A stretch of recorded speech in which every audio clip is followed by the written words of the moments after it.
Hello, my name's Calum Chace. I'm a businessman and a writer, and I'm fascinated by the thought that the first conscious machine may be created during the first half of this century. I read a lot of science fiction as a boy, and very early on I conceived an ambition to study philosophy. Later I realized that this was probably because I had an intuitive understanding that science fiction, at its best, is actually philosophy in drag. I was lucky enough to realize my ambition by studying PP at Oxford. I was clever enough to know that I wasn't clever enough to pursue philosophy as an academic career, and instead I spent the next 30 years in journalism, marketing, management consultancy, and as a CEO. In the year 2000, I was sitting in a rented car in Silicon Valley with some spare time before a meeting at Yahoo. I used that time to finish Ray Kurzweil's book, The Age of Spiritual Machines.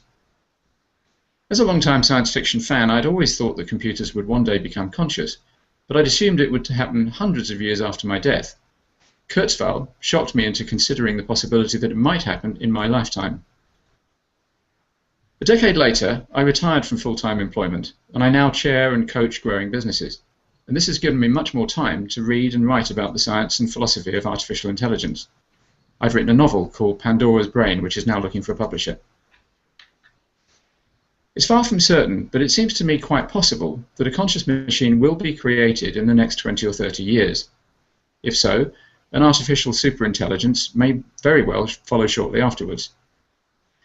The impact of this on humans could be wonderful, or it could be horrifying.